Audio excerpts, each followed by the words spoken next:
এটা কথা চাব, ডিমৌ চাৰিআলিতে মাজমজিয়াত এনেকুৱা এটা মানে ফ'ৰলেনযুক্ত ৰাষ্ট্ৰীয় ঘাইপথ প্ৰাধিকৰণে যিটো আপোনাৰ মানে অভাৰব্ৰিজ হ'ব বুলি ৰাইজক কৈছিলে, অভাৰব্ৰিজ আজি পৰ্যন্তলৈকে, যিহেতু আপোনালোকে জানে গুৱাহাটীত 4-5খন অভাৰব্ৰিজ শেষ হ'ল, কিন্তু আজি পৰ্যন্তলৈকে ইয়াত কাম আৰম্ভ হোৱা নাই।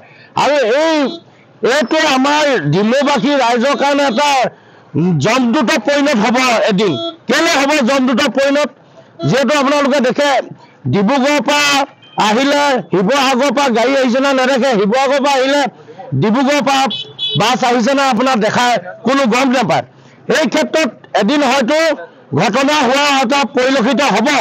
এই ক্ষেত্ৰত আমি বাৰে বাৰে চৰকাৰৰ লগতে শিৱসাগৰ জিলা প্ৰশাসনক, অসমীয়া যুৱ মঞ্চকে ধৰি বিভিন্ন জাতীয় সংগঠনে দাবী কৰাৰ পিছতো, ৰাইজে দাবী কৰাৰ পিছতো কোনো গুৰুত্ব প্ৰদান কৰা নাই।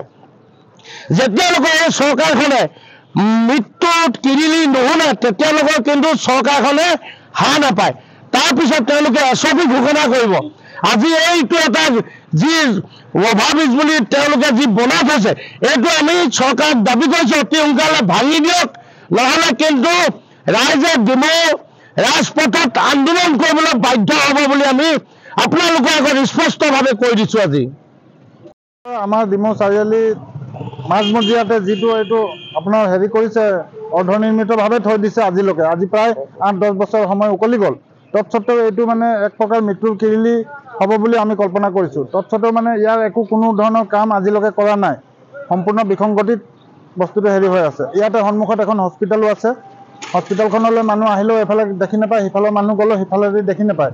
গতিকেলৈ ইয়াক কি কৰিব বিচাৰিছে আমি একো বুজি পোৱা নাই। গতিকে অতি শীঘ্ৰে ইয়াক বিষয়টো সমাধান কৰি কাম মানে ক্ষিপ্ৰগতিত কৰিবৰ বাবে আমি চৰকাৰক অনুমতি জনাইছোঁ। নিজকে সজাই তুলিবলৈ প্ৰয়োজন এযোৰ প্ৰিয় সাজপাৰৰ। ফেষ্টিভেল ব্ৰাইডেল ছেকশ্যনকে আদি কৰি পাৰ্টি গেট আপলৈকে মুঠৰ ওপৰত এযোৰ মন পচন্দৰ সাজপাৰৰ বাবে চিন্তা কিহৰ? সাজপাৰৰ লগতে উপলব্ধ গহনাও। তাতোকৈ ভাল খবৰ, লেডিজৰ লগতে জেন্টছ আৰু কিডছৰ ছেকশ্যনো উপলব্ধ। আপোনাৰ কাষত গীতাৰ থ্ৰিলছ ক্ৰিয়েশ্যন।